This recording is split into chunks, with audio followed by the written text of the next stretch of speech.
astronauts, this is Brandy and welcome back to Astro-Tarot Research. Today's pick a card is the result of you lovely astronauts answering the community tab poll, and that is, what do people generally think of me? As usual, we have 5 pals to choose from, but before we get started, I do want to remind you to like, to comment, and subscribe. I would love for everyone to be an astronaut, and I love posting content for you guys. So yeah, if you enjoy this content, subscribe.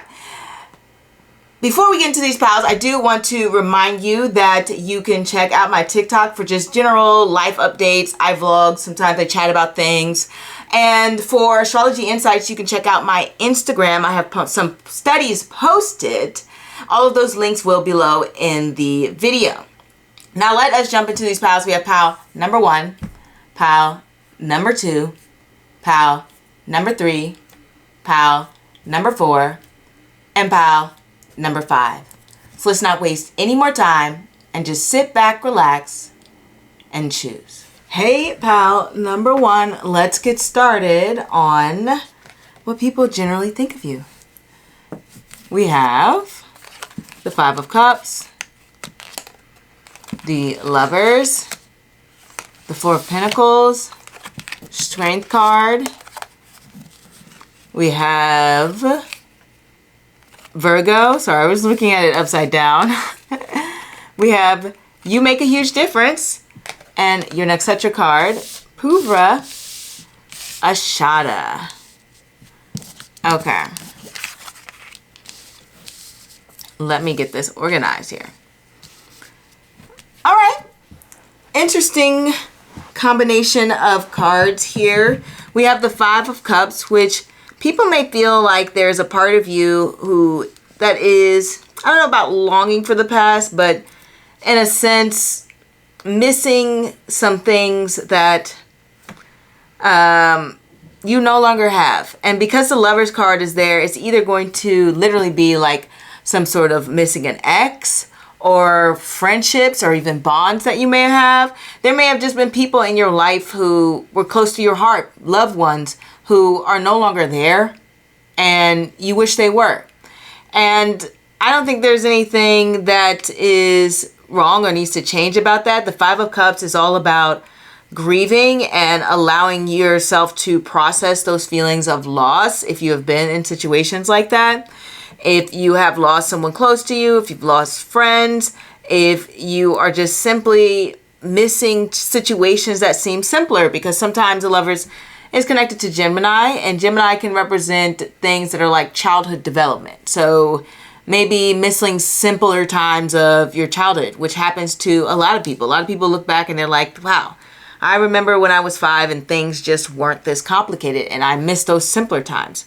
So people look at you as somebody who is a little bit nostalgia. I mean, there's a reason why the 6 of Cups comes after the 5 of Cups, because that 5 of Cups is in that place of, oh, it's gone, I'm so sad. And then this 6 of Cups is that reminiscing of all of those times. But the 5 of Cups does its own reminiscing, right? While it's thinking about its losses. And so there's a part of you which people generally see as somebody who is feeling like there's something in the past or something about the past that they wish that they could either go back to or that they can fix. They may find you to be somebody who may be talking about previous experiences. I've definitely met people who a lot of their focus is on things that occurred within the past. So people may find that you are talking about, things about your past, opportunities that you may have missed out on, opportunities that didn't come to fruition, personally people who have left your life or you may have personally lost. This is the general impression that people are getting of you.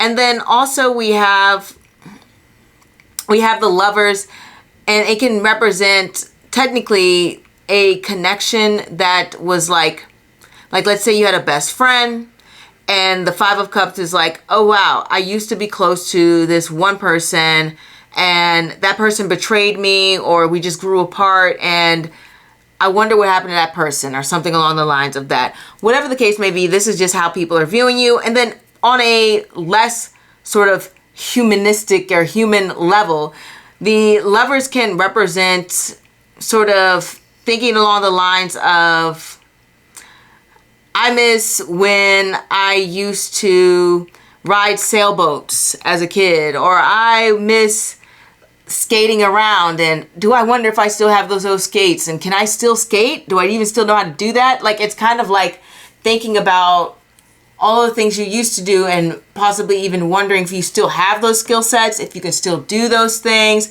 if you've lost those abilities. Something along the lines of that, the Five of Cups will generally deal with, okay?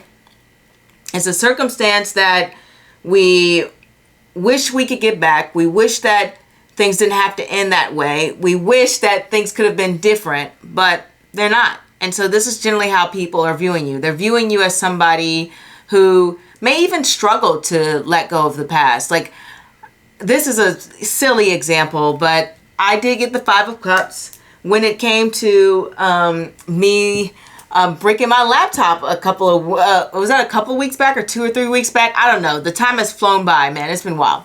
But essentially, I broke my laptop, and that was an expensive laptop. So I was definitely very Five of Cups. I was sad. I was upset. I did not want to let that laptop go. I still don't want to let it go. I still want to repair it. And people may feel like that with you. Like, you don't want to let things go, even if things just aren't possibly good for you. Sometimes we get the Five of Cups and the Lovers to represent somebody who's holding on to a relationship that no longer serves them, or somebody who's holding on to ideas that no longer benefit them, that actually can be self-sabotaging. Somebody who doesn't want to have to give up the things that they felt like they enjoyed, they worked hard for, or they have some sort of emotional attachment to. These things happen with this Five of Cups energy. The same way I don't want to give up that old laptop, and I still might get it fixed. I don't know. But I really didn't. And it's hard to let go and just say, okay, that's no longer for me. I'm moving on to this new laptop time, new space and time, and I can just let it go and just release it, right? It's hard to let things go. And so people feel like you're that type of person where you find it very difficult to let things go and move on to new experiences. And I think that is also what this Four of Pentacles is connecting with, where the Four of Pentacles is scared to take a chance. The Four of Pentacles wants to stay in this place where they know what's going to happen, where they know what's to be expected, where they have their set routine, where they don't have to worry about things changing or being chaotic or transforming in a way that can increase their anxiety or put themselves at risk. And people are viewing you as this person who may struggle to get out of their comfort zone. Don't get me wrong. I don't want this to sound like this is all some sort of attack on your character or anything like that. But these are definitely things people notice about you. They obviously notice how much you can be open-minded and friendly, because with the Lovers here, I always get that to represent having like nice, easygoing conversations with people, or nice interactions, however brief, doesn't necessarily have to be long term, but just a generally good vibe that people may get when they're talking to you. So they feel like most of the interactions that they have with you are pleasant. However, I think they feel like you may struggle to open up fully, and it's hard to go beyond the surface with you. It's hard to get behind your walls, or it's hard to get you to open up. And they feel like they have to be a little bit more patient with you to get to know you. It's a very, very slow burn when it comes to getting to know you. So when I ask the question, what people generally think about you is that they think that you can be hard to get to know. And even though your interactions have been very friendly, they've been very nice, they've been very pleasant, you come with a generally open and friendly demeanor, they're like, I don't really know much about you, okay? That's the feeling that they get when it comes to you. There's an element of mystery here where maybe you just tend to be a little bit more selective about who you open up to, but that's the case that they're feeling when it comes to you. What I love here though is that we have this, you make a difference, a huge difference is what we see here with these cards. So even though you may have a little bit more of a shyer demeanor, or you're not always forthcoming with exactly what you're thinking, or even maybe circumstances you have been through or situations, they feel like your presence still makes a huge difference, because maybe you're that person who, even if you don't say a lot in the conversation, you're still the person who initiates the icebreaker and gets things going. You might still be a person who, you know, allows people to feel welcome and come together, even if you're not always contributing and doing all the talking. You may be initiating these group conversations. It's possible you're also that person who is encouraging others to be disciplined, to stay focused, to be patient, because the Strength card here is always here as this gentle reminder to say, stay the course. It's okay that things are tough. You can still make it through. You can still do what you need to do to achieve your goals. It's very much an encouraging type of energy here.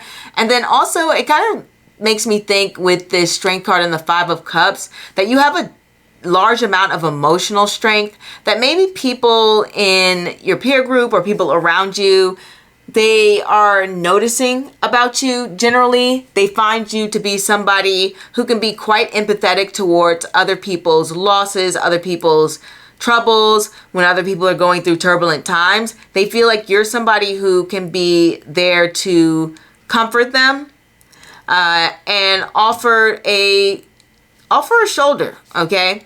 Offer a shoulder, especially to those who are very close to you. Maybe not to everybody, but those who are close to you. I just love this card, You Make a Difference, because to me, it sticks out because it just kind of shows that people are seeing your warmth. They're seeing your compassion. And I don't know, for your workers, for your coworkers, or the people that you work with, they're seeing the efforts that you bring into the company, your group setting, your job environment. They're seeing how your presence makes a difference. And what I'm getting here is possibly you're somebody who's going to be more reliable, who's going to be somebody who can carry a larger load or burden of responsibilities than typically other people can do. The Virgo card here is obviously connected to Mercury. And when we get this Virgo energy, it's like being able to juggle a lot of different tasks, but also doing it while remaining calm. And it kind of reminds me how when these cards come together, how I said the Lovers card can be very opening and welcoming, friendly. It's like even though you're undergoing this pressure or even restrictions and constraints and things going on from your work environment, or if you work in like customer service, even if you have to deal with like chaotic customers, you're still able to remain professional. And I think people are seeing your behavior and possibly even mimicking it, especially with the Lovers card here. Because sometimes I can get the Lovers for like copycat energy or something along that lines. But 100% this can represent people feeling like they're learning from you. And especially since we have the Strength card connected to Leo, which is the house of education and learning. I think I got like the card, Leo card the other day, Strength card. And it was basically a day of education for me, a day of lots of learning and studying and things along the lines of that, and definitely endurance because I had to really focus. So people find your energy to be very focused, that they can learn a lot from you, that you are somebody who is able to come up with solutions to handle conflict. I'm not going to say with ease, but they see the way you handle conflict and they feel like you're somebody who manages to keep their head on their shoulder and you don't, completely lose it when you have to deal with a challenge or even a challenging person in that sense. Like you do a good job at holding back. Both of these things have in this, both of these cards, what they have in common is they both hold back. So I will say, on one hand, you holding back more about your personality or who you are and not letting the people see the real you can be something that makes it hard for people to get to know you. But on the other hand, in a professional environment or an environment where you're working, it can work really well because, especially if you're dealing with customers or if you're dealing with coworkers who, may be a little bit more sensitive, you're somebody who won't let your emotions dictate how you're going to act, okay? You're not going to scream and shout, just come out somebody else's is screaming and shouting. This would indicate that you're a little bit more differentiated, which means like you're not a reactive person, okay? Like basically what I just described before. Calm, cool, and collected. And you know what this reminds me of? Purvarashada. That's kind of their energy in general. I'm not going to say all Purvarashada people are calm, cool, and collected because that's just not the case. But it reminds me of when I was researching Purvarashada people and Tiger Woods' wife came up. And the one thing that they said about her is that she was just like stone cold. Like people could not gauge her reactions. They could not gauge what she was going through or what emotion it was going behind her head, especially when she heard the news that like Tiger was, cheating on her with a bunch of different women. They were like, her reaction was just so icy. Like it was like scary. Just very stone cold calm until she gets home in a more private environment. And then we obviously know what happens next where she's, chasing around with the golf clubs and all of this jazz, right? It's a little crazy. But basically that Purvarashada energy can be very protective, can be very vulnerable, can be some energy that has to deal with not showing people the true them. With Purvarashada people, they can get caught up in the external validation from other people. And I'm not saying that part is you because I don't see a lot of focus on materialism. Maybe sort of with Virgo and maybe the Four of Pentacles, but the Four of Pentacles is more so I'm scared to lose things and won't take too many chances. And that's not very Purvarashada energy. So I think it's more so focusing on the fact that the real you is not easily revealed to everyone. And what's happening here is it can be hard to gauge your reactions, your true reactions and your true feelings when it comes to things, because you're likely to show people the positive side, the friendly side, the side that makes them feel good, because ultimately you don't want a bunch of people around you to be miserable and be sad and right? Like you're not that person. But at the same time, they would love to see how you truly feel about certain things. Another thing that we have here is that the work ethic becomes very strong when we have this combination of cards. When we have Purvarashada, Purvarashada can be very much so a perfectionist. Someone who wants the best of the best, wants to stand out, wants to be celebrated. And I'm not necessarily saying that that's something we're getting here from all of the rest of these cards, but I think there is some element about you that would love to be acknowledged for your hard work, especially if we get the Strength card, which connects to Leo, which connects to kind of being that on the stage, right? And then, like I said, Purvarashada itself likes to be on the stage, likes to be seen, likes to be revealed, is what I'm getting here. Wants to be heard, wants their voice out there. And we have to remember Purvarashada, if you don't know, is connected to the sign of Sagittarius. And I think what people forget is Sagittarius is a communication house as well. And then we also have Gemini here. It's about communication. So you definitely have strong communication skills is what people feel like. You have a beautiful way with words. You know when to hold your tongue. You are somebody who can be very smart when it comes to social situations. You are someone who is very much so wanting to give your best performance. Oh my God, I just realized this on the card. It says show off. That's crazy. I was like talking about how both of these cards, like I haven't read everything on the cards, guys. I just want to say that. I just read from my knowledge of Purvashada and things like that. So sometimes I get shocked by what's on the cards and I'm like, oh wow, that aligns exactly what my research shows, right? But yeah, you want to be seen. People notice that you want to be seen. And so they will probably say something about your contributions and the efforts that you put in. They're more than likely to compliment your skill set as well. And 100%, like I said, the work ethic is there. I think that's the main focus, what we want to get from this, the work ethic and the ability to keep it professional. And in social situations with people you care about the most, those are the people who are really going to see who you are.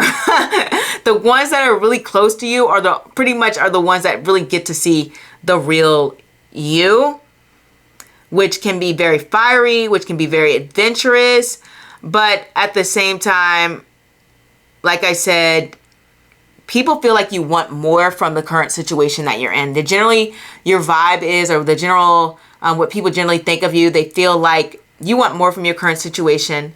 You want to be celebrated more. You want to be acknowledged more. You want to be seen. You want to be heard. You want to feel secure.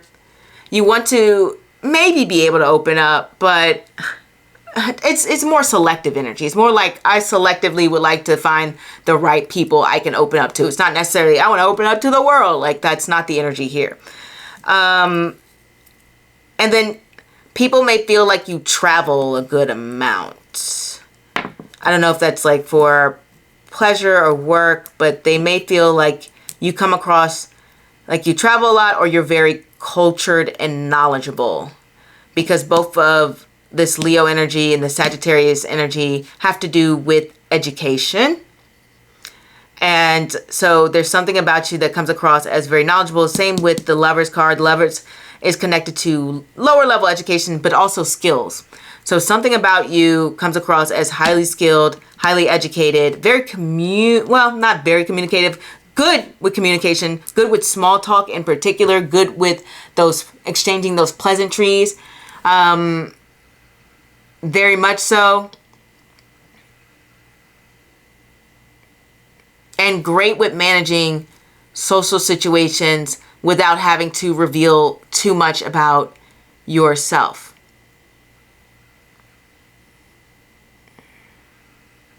But yeah, that is what I have for you, pal, number one. Hopefully this resonates with you. Please let me know if it resonates with you. If not, just feel free to choose a different pal, or you can choose a different reader. Either way, I'm happy you stopped by, and I will see you next time. Au revoir. Hey, pal, number two, let's get started on what people generally think of you. We have Judgment. We have the World. We have the Five of Swords. We have the Emperor. We have Jupiter. You're exceptional. And as my Nakshatra card, we have Rohini. Let me organize this a little. So hopefully this can all be seen. Okay, pal, number two. We have a lot of interesting things we have here when it comes to who you are and your personality. Now, from my understanding, the first thing that comes to my eyes is the fact that we have the World card and the Emperor there.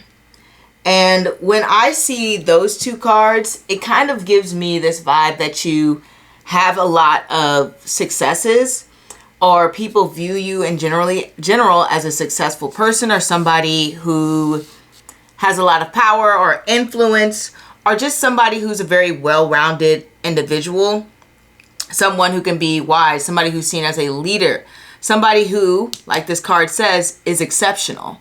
And I think people do view you in this lens. Like, you have a lot of abilities, you have a lot of charisma, you may have accomplished a lot, and if you haven't accomplished a lot, you may have a wide range of skill sets that maybe typically people don't have. You know, maybe you know how to sew, maybe you know how to cook, maybe you also know how to build your own furniture, maybe you additionally you know how to fix cars. Like, you may just have a wide range of skill sets that you are capable of doing. You may be somebody who's great at organization, you have a lot of leadership abilities, you're great at researching. You're like, it's just, people see you as somebody who has all of these skills and talents that people, in a way, they see you as being inspirational is the word I'm looking for. Another thing I see based off of these three cards is the fact that there's this level of magnetism to you.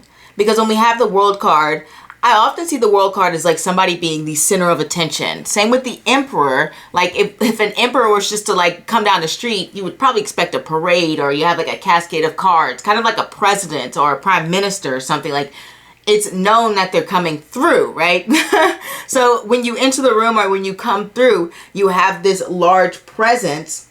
And in a way, it comes across like when you walk into the room, people pay attention to you. People look at you. People notice you. And so you have that sense of, I don't know, va boom, je ne sais quoi, whatever it is that you want to call it. But generally people see you in their way. They're like, oh, that's that girl, that's that guy. Like, they're that person, right? Generally, if we're talking about like how you are in terms of like how people are viewing you, how you're coming across, very confident energy here, especially since we have things like the World card. We have Rohini, which represents where the moon is exalted, where the moon is most stable. And so when the moon is in Rohini, it's not looking for outside or external validation. The validation comes from within, which is why the moon loves being there, because it's not being shaken by this opinion and that thought and this thing. It's just like, I'm good the way I am. Like, I'm happy with the way God made me. I have my family, I have my food. It's a nice day. Like, it's just a very stable mindset. So people see you as a very secure and confident individual. And somebody who may even have like this large vision for their life and how they want things to go, and just very expansive type of energy, always wanting to achieve the next thing, especially since we have Jupiter in the World here. Because Jupiter is all about expansion and growing and developing and transforming. And then the World card here has to do with always being somebody who's like a goal-getter, somebody who wants to fulfill their goals, to accomplish what they need to. And then, as I was saying before, the World card also brings about a sense of fulfillment, which goes back to this Rohini moon, where people have this general impression of you that you're fulfilled with the way your life is now. You may be trying to push and go in different directions and accomplish different things. But for the most part, people generally see you as somebody who is a happy and stable-minded person who can appreciate what they have right now. Very much somebody who naturally people will want to approach, people who want to be around. They feel like you're somebody who just attracts a lot of attention, who is the focal point in social situations, who is open to sharing their opinions and what's on their mind. That's one thing that we see when it comes to Rohini here. There's a lot to say, man. But there's one thing we see when it comes to Rohini is that, I don't even know if I've mentioned this in other videos, but Rohini is one of those placements that speaks their mind. They say what they have to say. It's not known for being shy. If anything, they're known for calling people out. Especially in the sense that they're kind of known for going, well, two reasons. I guess a more stable, happy Rohini is going to be somebody who's going to go against convention and social norms and expectations for what people may desire for them. So you can look at Kristen Stewart, who kind of has a more sort of androgynous look, who is sort of open about her identity, and she doesn't act in a way that's like, oh, I'm going to be this girly girl, etc., da da da da da. And she's kind of doesn't take on this glamorous movie star role. She's kind of known for being a little bit more shy and introverted, even though she does say what's on her mind, if you ask her, or at least I've seen in interviews. But for the most part, she doesn't give you that picturesque Hollywood glamour that you would expect.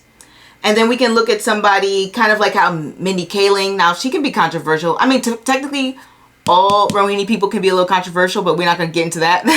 Well, we'll get into that in a minute. We'll get into that in a minute with this Five of Swords.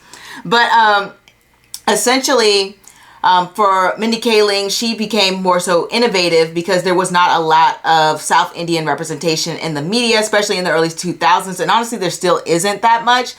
But she's able to break those barriers and, I guess, put her story out there and be an influence in that way. And in that way, people see you as somebody who can be a little bit unconventional. And I believe Bridget Bardot also had Rohini placements, and she was known for being outspoken when it comes to her, you know, sensuality and her, I believe her opinions on like animal rights and things like that. So Rohini can be very an outspoken placement, which can be a little bit controversial in a way.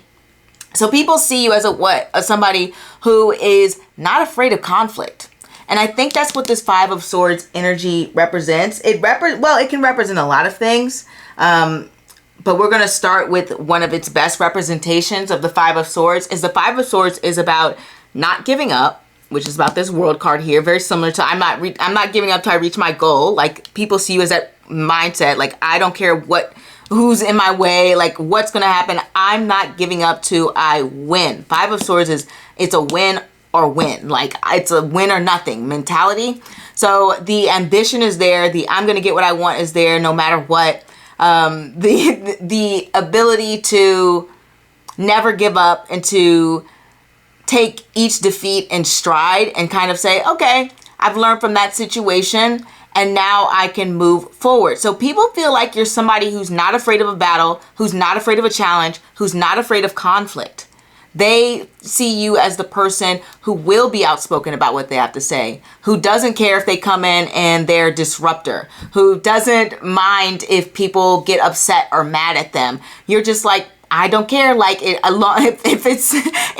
I can achieve my goals and if this aligns with what exactly it is I'm trying to do, then I'm going to say what I need to say.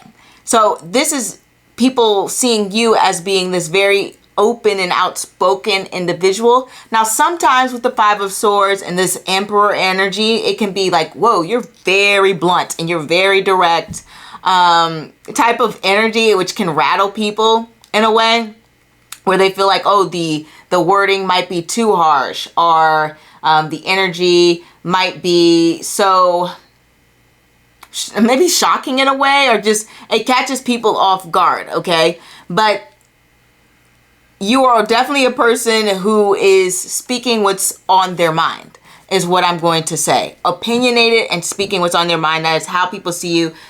You're not the person who is there to be diplomatic. You're not the person who is there to smooth things over and keep the peace.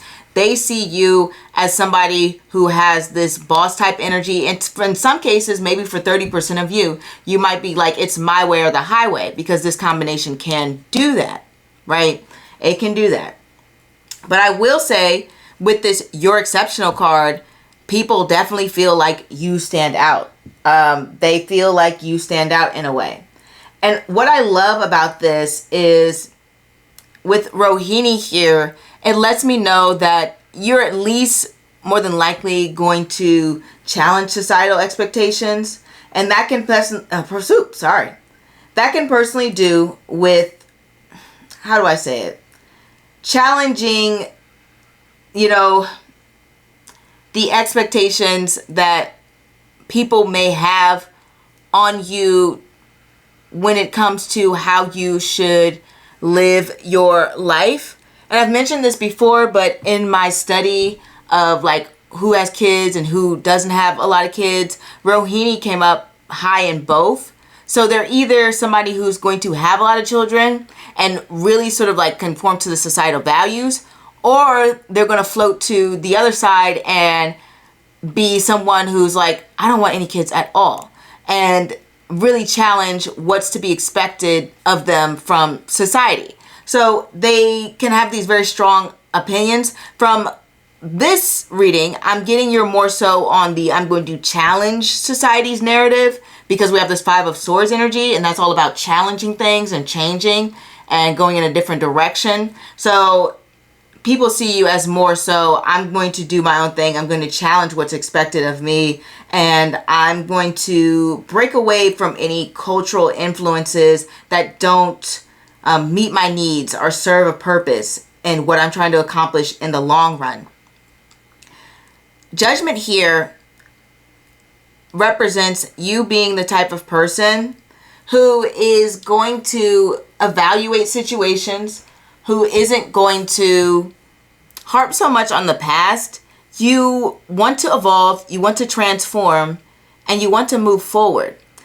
So that brings me to my first thought when I saw Judgment, but I didn't want to start with it, is that people see you as somebody who is constantly growing and constantly changing. They see you as somebody who's gone through different stages in your life, and all of those stages have brought you closer to being this well-accomplished, intelligent, strategic, leadership-oriented person. Somebody who is an initiator, who goes after their desires. They feel like you've gone through so many different waves, so many different transformations, so many different experiences. And the person that you were maybe 10 years ago, 20 years ago, is not the person you are today. And you know what this combination reminds me of? Because we have Judgment, which is connected to Pluto, and the World card, which is connected to Saturn, reminds me of the Pluto Capricorn transit, which I believe is ending, is it November 11th? Where Pluto is leaving the sign of Capricorn for good for, wow, it's been there for almost, I think, 20 years or something. It's been there since 2008, right? I don't know if I'm doing the math right, but it's been there for a long time. And that transit has brought about significant change in the area that you, that anybody has gone through. So for example, if you have Capricorn in your third house, it's brought huge transformation when it comes to your communication, your relationships with your siblings, your skill set, and things along the lines of that. Or even if you have a business, it would transform that. If this is in your first house, it's going to transform maybe your whole life. Your physical body will change. Maybe you gain a lot of weight. Maybe you lose a lot of weight. A lot of people said they may, I've seen people say that they were diagnosed with sicknesses around that time, and it wasn't until recently now that things started getting better when Pluto's starting to leave that sign. So it may physically transform you, transform your mentality. But either way, what I'm seeing here is people feel like who you are as a person has completely transformed. Like you're somebody who probably was majorly affected by that transit, which is why I bring it up. And I want you to take a look in your chart to see where Capricorn is. And that's kind of like the focus area of how people are initially viewing you when they first kind of see you, especially people who have known you for quite some time.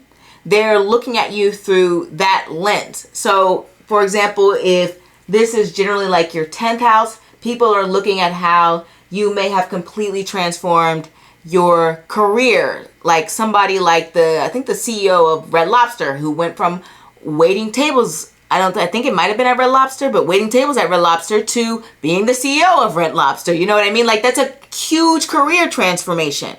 Or like having a huge reputation transformation, where maybe you're somebody who's known for always being in relationships, and then for the past 5 years you've just kind of been single for a bit, and people are like, wow, that's not like the person I used to know. So it's like a status transformation and how you're being perceived in the world. And people are viewing you through this lens of transformation, this lens of change. They're saying, wow, you have changed a lot. You've really changed a lot. And for some of you, because I can't fail to mention this, they do see that you are very powerful and that you have a lot of influence and that you have a lot of control and you set strong boundaries within your life. But at the same time, they may feel like you could possibly even take advantage of the opportunities that you're giving or the influence that you're given. And it's kind of like how sometimes people say, oh, this person is pretty. They're taking advantage of this other person. They're using their looks to get something. Or this person has money and they're using their ability to have money to impress people and get them to do things for them. Like, you know what I mean? People may feel like you're using your power to get your way or something along the lines of that. Now, that may not be all of you. That may be just like a 20%, 15%, whatever the case may be. But people are feeling that way. They're feeling like, okay, this person has all these advantages. They have so many good things going for them. And they're using it to gain whatever it is that they want to gain within this life. Also, I want to say they feel like you've I forgot to say the most important thing. They feel like you've changed a lot of old habits, different structures. This could be anything from, like I said, weight loss, various changes in your appearance, bad habits. What else could be like if you've had issues in authority where like you've constantly had people, you know, undermine you. Now you're in a position where you can influence and enact power over other people or something along the lines of that. But it deals with things along the lines of that, about facing reality, facing inner demons. So they feel like there was a psychological transformation, essentially, is what I'm going to say there. Like you learned a lot of heavy life lessons, is what I want to say. And then we want to go into how generally I do think that people feel like you are giving with this Jupiter energy here. There's a lot of givingness. There's a lot of emotional maturity with this Rohini placement and Jupiter going on. But I don't know. People feel like it comes with something. Like they feel like there's something attached to it. This Five of Swords is totally throwing me off because my mind wants to come back to it. Maybe Spirit wants me to say a few things that I've been holding back on because I'm like, oh, I don't want to upset anyone or make people think that, you know, there's some type of bully or, you know, things along the lines of that. But you know what? Since Spirit keeps like tapping me on my shoulder and say, go back to the Five of Swords, go back to the Five of Swords. Let me go back to the Five of Swords here. So this Five of Swords energy can represent a lot of different things. And I think it's important to say that people may feel, for some of you, and I'm going to say it's like 15-20% of you, because I don't want to like throw everyone and paint everyone with the same brush. But 15% of you, people may feel like you have had a lot of crazy situations happen to you, that you have been through the fire, that you may have had people bully you. Like I said, there may have been some power struggles. There may have been some weird dynamics. There may have been people who did some terrible things to you. Some things along the lines that where their behavior just wasn't acceptable towards you. Okay, and because of that, you had to uncover some psychological trauma, and you had to let bygones be bygones for the most part. However, there is this side of you which people can see that is very much so vengeful. Like, vengeful side of you where it's almost like you see in those movies where they have like, usually it's a girl. They have some girl undergo some transformation, and then she's like getting revenge on all the people who like rejected her or something like that. Like that's the energy that some people in a way kind of see.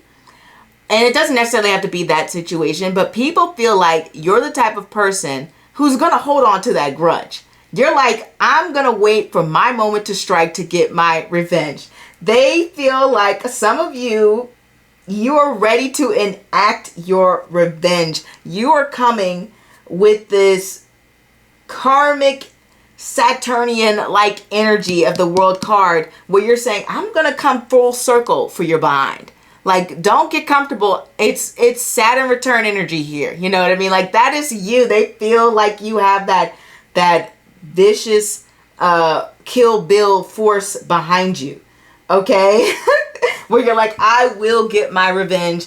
Do not step in front of me or I will strike you. That is the energy it's giving. It's giving an eye for an eye, a tooth for a tooth, a nail for a nail. You're like, if you go low, I'm going to go lower. Now, that's not going to be all of you, but that's going to be a percentage of you, because Spirit was like tapping on my shoulder and saying, don't forget to mention this. Don't forget to mention it. They wouldn't shut up about it. But essentially, it makes sense because you've gone through this heavy burden, and we can't get Pluto and Saturn together to not represent heavy burdens. Like, it's just impossible. It really is. It represents, when these two planets come together, it's just like this unbelievable change and growth and transformation.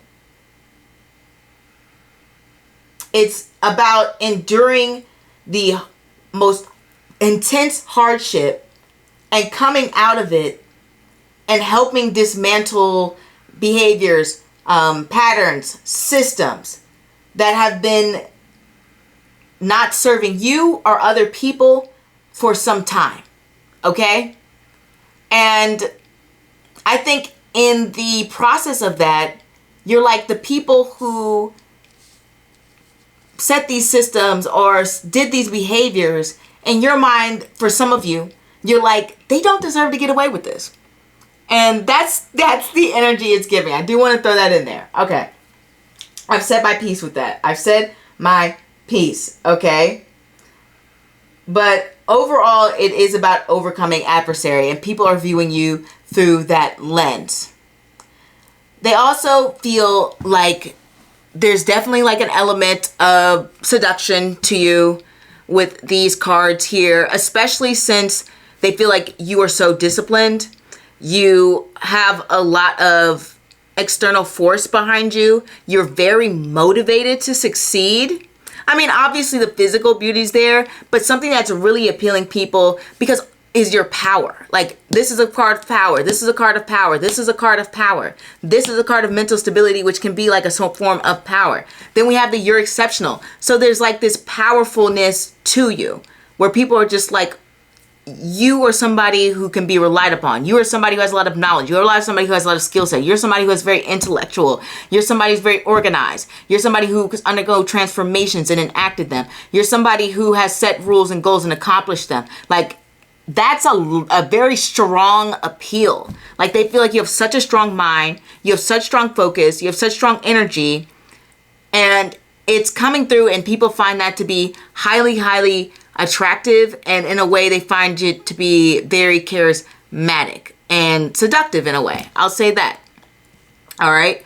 So that is something I want to say for you, pal number 2. I'm trying to think if there's anything else I want to add to this other than you're always constantly growing. And they also may feel like there's an element to you that's like very, very lucky, and that you possibly could make friends easily. I don't know if you want to or if you do, because these two energies can be very restrictive about who they let into their circle, especially the Emperor, because he has a lot to lose. And so that's something to keep in mind. And then I think Jupiter, when we have as a person, we have a lot of intellect, but I've already mentioned the intellect, especially when we have Jupiter and Mars together. That's somebody who's highly strategic and goal-oriented and very ambitious and who has a lot of energy to focus on the things that they want to focus on. Like, it's just, it gives you like this very tunnel vision type of energy when this Jupiter and Mars comes together. It also can be a little bit romantic, but you know, the rest of the cards aren't giving romance, so I'm not going to force that topic too much. It can definitely represent being somebody who, for some of you, is going to be very child friendly, who really likes children and wants to take care of them. And just really wants to, like, these two cards together has a very protective energy over children. So people may feel like you're very protective over children. Somebody who is a teacher, very good at teaching too. I don't know if it's good at teaching everything, but especially when it comes to areas that may be creative or a little psychic or something along the lines of that, I would say good teacher.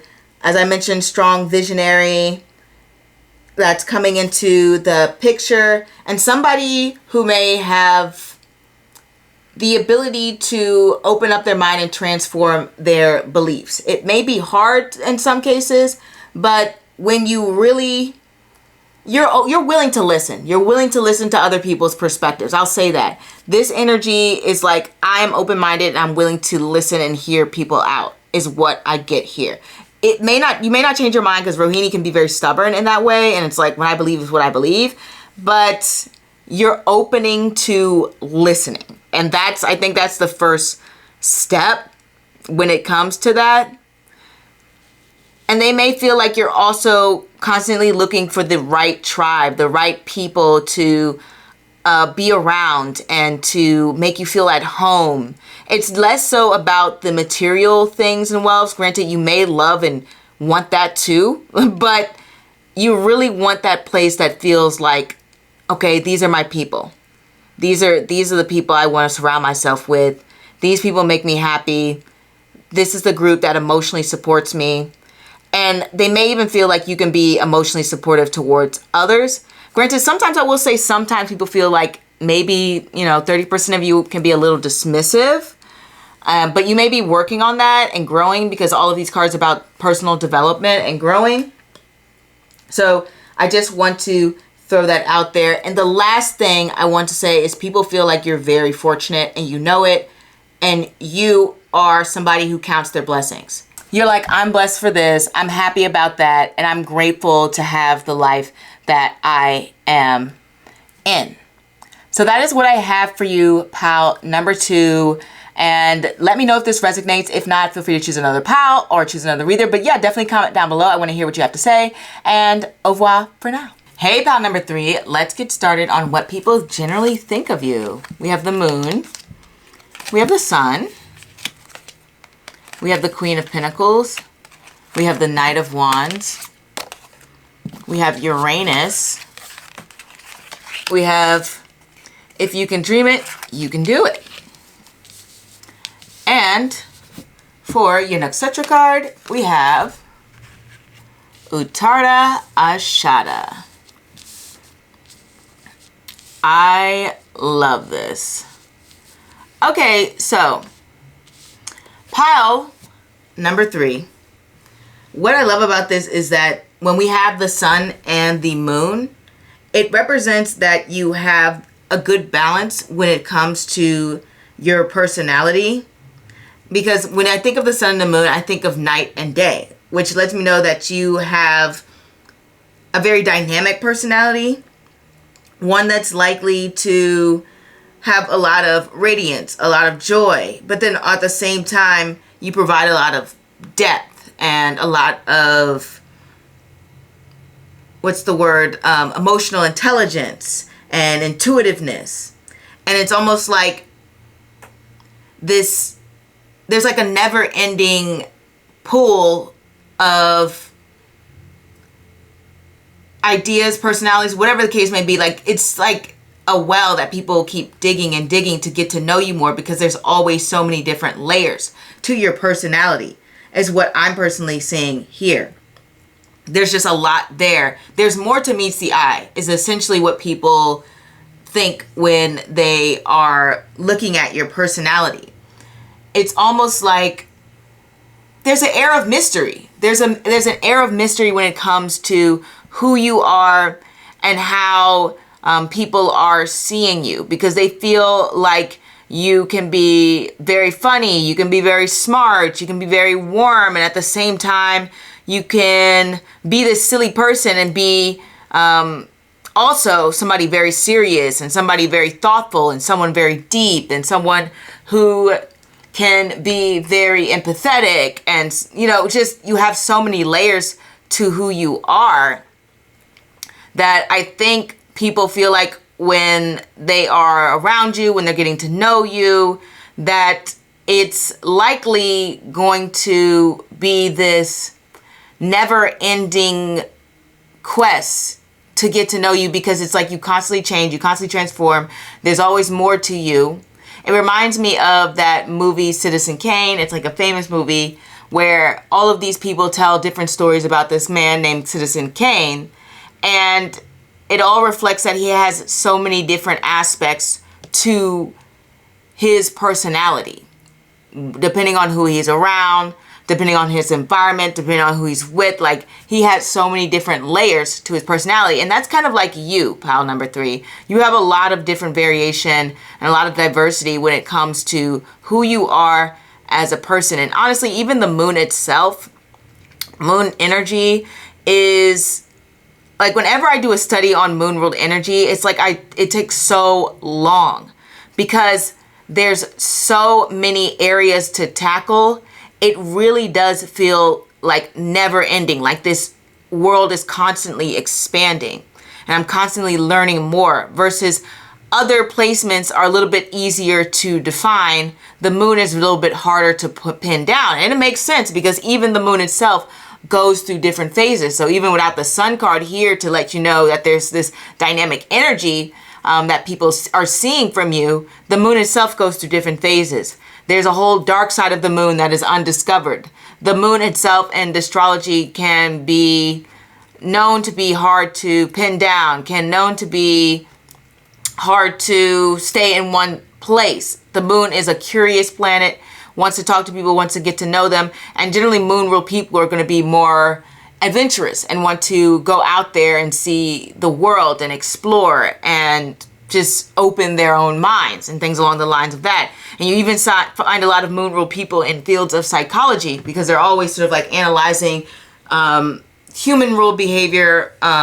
They're human ruled. They're always analyzing their behavior, other people's behavior, and things along the lines of that. So there's a lot of depth to your personality that people feel like, wow, it's like you're definitely not a boring person. Far from it, pal number 3. Another thing that we want to look at is when it comes to the sun here, I often get the sun card to represent someone who, especially the sun and the moon together, somebody who may have a deeper craving for relationships, which is interesting because with Uttara Shada, that's known as being like this ultimate bachelor placement in the nakshatras, because it's the only nakshatra that doesn't have a pair. It's the only one that doesn't have a match. And so it's said in, like, you'll see it reflected in like movies and television shows where you'll see like Uttara Shada people like portrayed as being single. Now, in actual reality, from what I've observed, Uttara Shada people aren't necessarily the ones that are like chronically single. I've seen it more so for Kritika, which is another sun ruled placement. I've seen that more for Kritika than I have for Uttara Shada.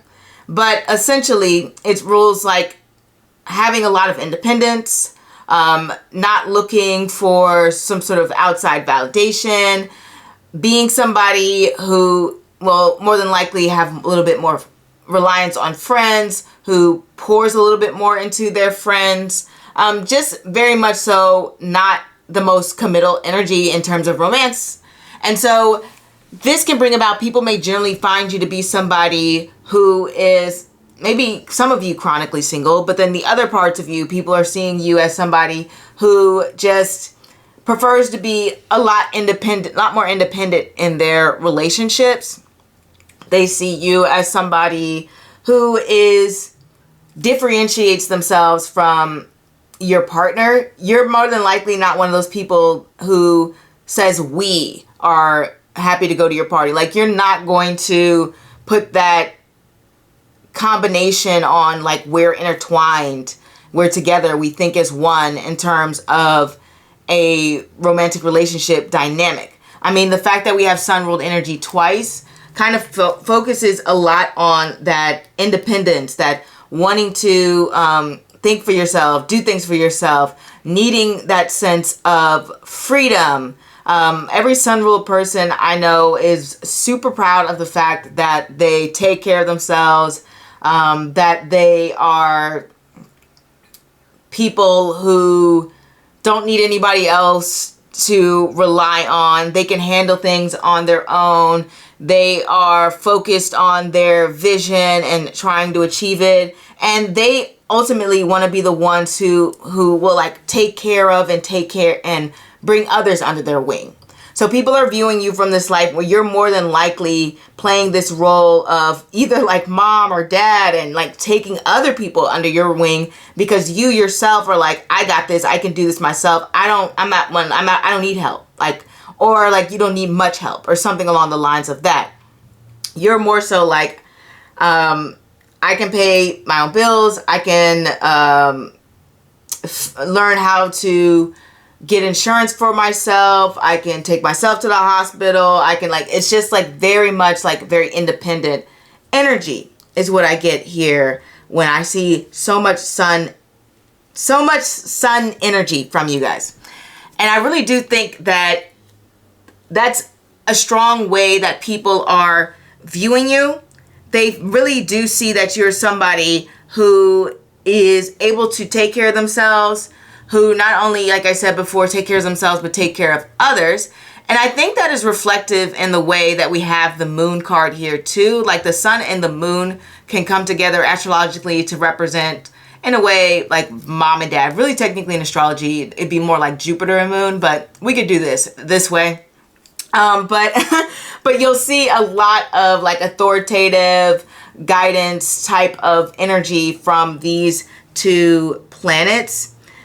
And I think this is how people are ideally seeing you. They feel like you're somebody who, more than likely, you tend to feel more empowered when you can tackle things on your own, and you're not likely to be the person to ask for help, is essentially what I am saying here. You're very you're very much a leader, okay? You're very much a leader from what I get. Like moon ruled energy and sun ruled energy are very much focused on leadership, especially Uttara Ashada, which is in Capricorn, okay? So that's very much so leadership type of energy. And when we see transits to Uttara Ashada, we see a lot of issues when it comes to rebelling against particularly those in power. Which brings me to my next point, which is you have a sense of rebellion about you, which Uranus, that connects to rebellion, and Uttara Ashada is extremely rebellious placement. Okay, these two placements are about sticking up for what you believe is right, essentially calling out those who are in power, who may be misusing their power. Uttara Ashada is about ensuring that the things that were promised are being fulfilled. And so people feel like you're that person to call people out when it comes to them making sure that they follow up on their word. There's a reason why this card is called the Ladder Victor, because eventually they're going to get what they were promised. And they're going to make sure of it. I mean, sun rule energy will come with that very fierce like temper, very strategic, very much so. I'm going to make sure you follow through on what it is that you said that you promised.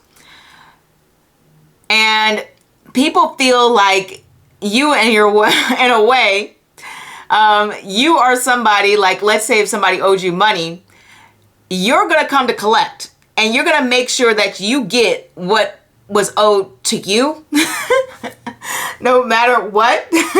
So people feel like they don't want to, I guess, mess with you in that regard. They feel like around you, they kind of have to be on their toes a little bit. They generally think that you're somebody who's not to be messed with. And I see a lot of Uttarashada energy having to do with, what's the word? Having to do with making sure that they are successful.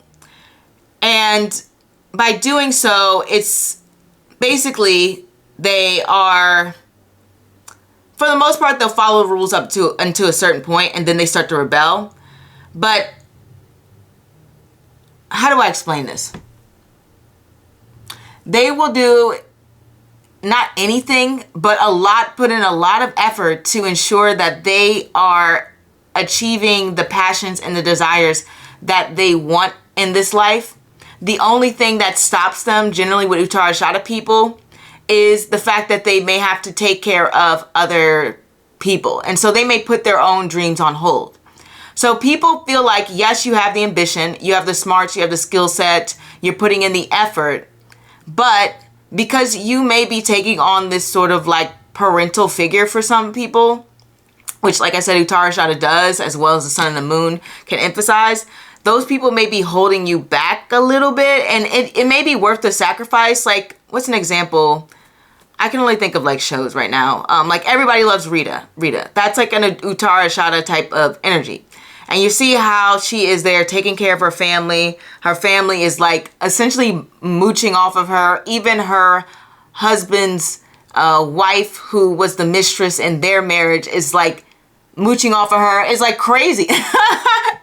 And so that's like very sun ruled energy. It's like, I'm here to take care of everyone around me.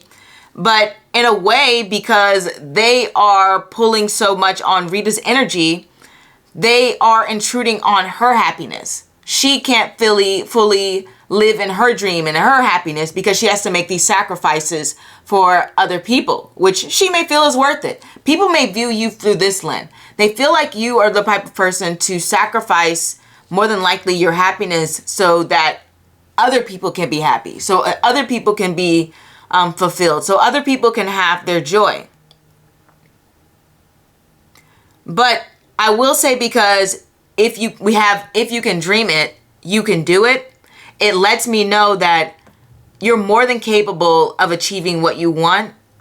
You just kind of have these people or things or obligations or even responsibilities pulling at you, slowing you down from kind of achieving it. And people are seeing that.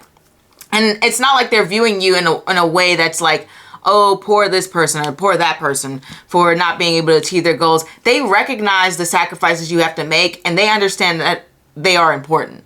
People are generally saying like, yeah, I get why they're doing this. I understand why you may be moving and doing things in this manner. It makes sense, but man, you are just this close from achieving your dreams. Like, if you didn't have to deal with this situation, you could have what you wanted today because you are so capable.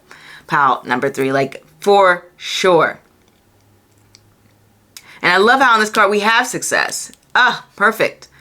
You know, like we have success literally written on the card, which is what I've seen from Uttarashada people. They very much so have the willpower. Wow, I just read willpower. Have the willpower to achieve what they want. Like, it's just this stamina. And I think this Knight of Wands is speaking to that stamina in a way. This energy where it's like, even if I encounter stumbling blocks, I'm going to keep going. Even if I have to deal with some strained situation or some stressful situation, I'm still going to keep going. And people see you that way.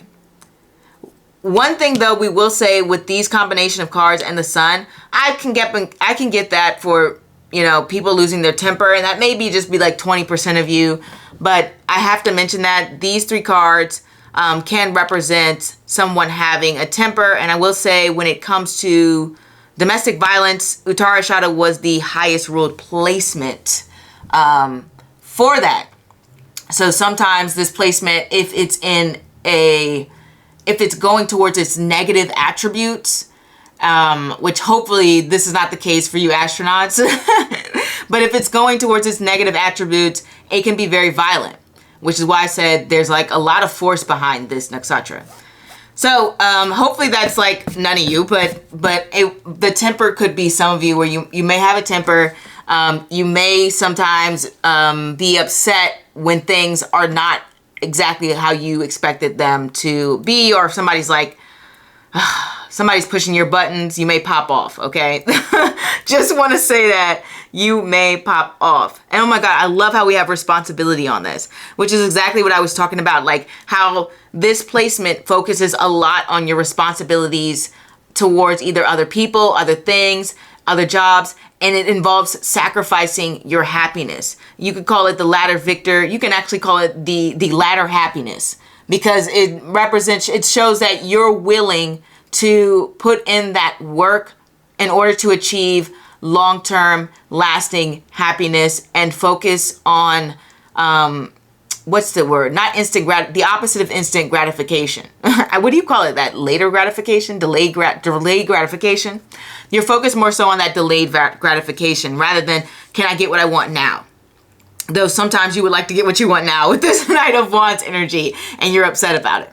But people see the rebellious part of you. People see that you are someone who can be very unexpected and who can be dynamic and willing to change and transform, especially with Uttara Shada. If there's one thing I've seen about this placement is that they will completely transform their belief system based on the experiences that they have. These are the type of placements where they can be very disillusioned with their own society and sort of pull away from that and go towards a different direction, is what I've seen with Uttara Shada people. So this is the type of placement where they may feel like betrayed by their own family and then find family elsewhere. And more so in real world circumstances. I've seen it more so like they may feel like the environment they were raised in, or the people that they had like originally surrounded themselves in their childhood weren't like the best people, or they weren't the people who could fully meet their emotional needs. And thus they have ended up focusing more so on their work or their goals or their accomplishments, or creating their own like friend circles, and those friends become like their family. Or like I said, with the work and everything like that, it's almost like their work becomes like their love or their family or something like that. But I've seen that with Uttara Shada people, just from real world observations and speaking with them.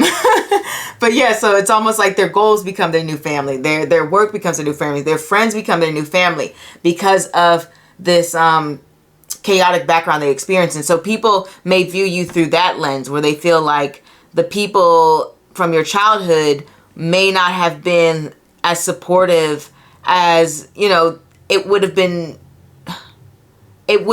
helpful for them to be, in order for you to feel, you know, just emotionally supported and comforted and like people care. And because of that, you've moved in a different direction and you've created your own path. One thing I love about these two things is this can be very like hippie type of energy. So for the most part, people will see you, like I said, as that fun, easygoing person who makes a lot of jokes, who cracks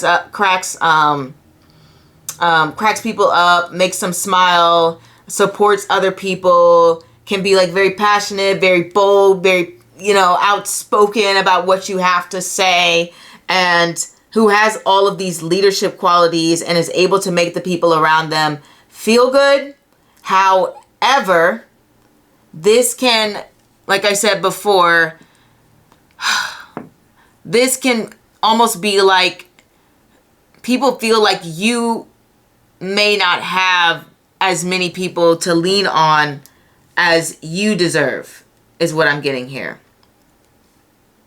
People may feel like you're someone who may not have somebody who can match their energy, because you're so unique and you have such a, I don't know, what's a powerful presence.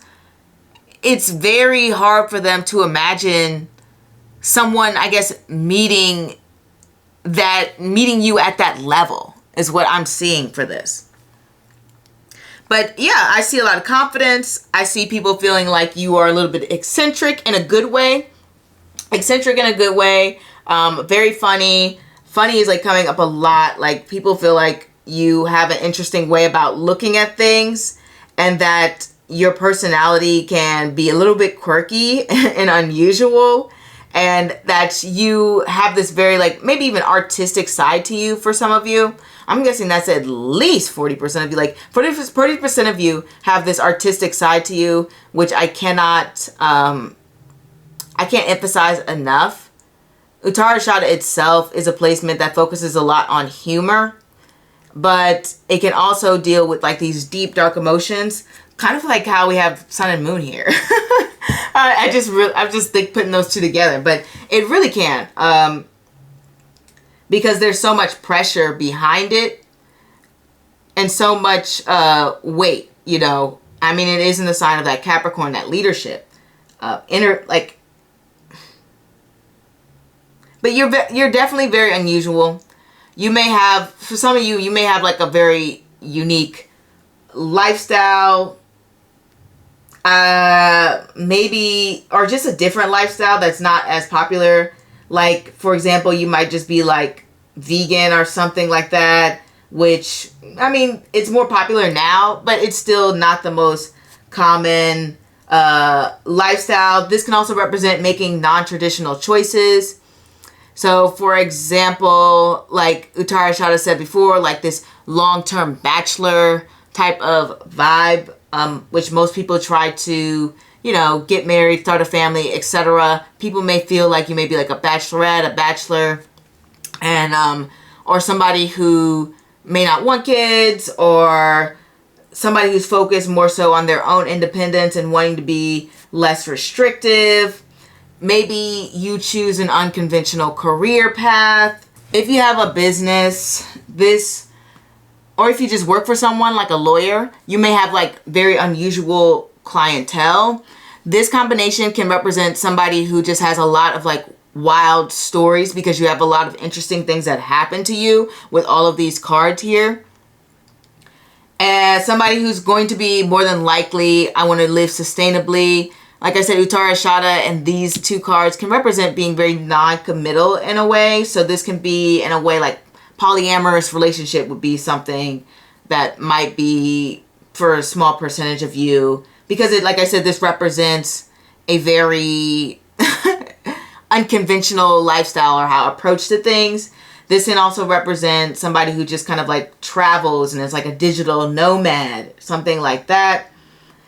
Somebody who can be like very innovative and always up on the latest technology with this Uranus and like Sun and Moon combination going on here.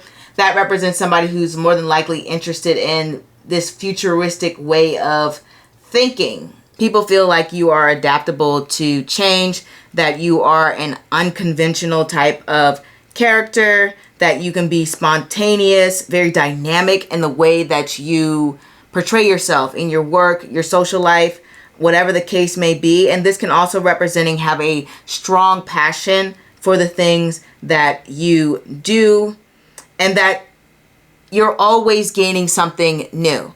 So that is something that I want to put out there, okay?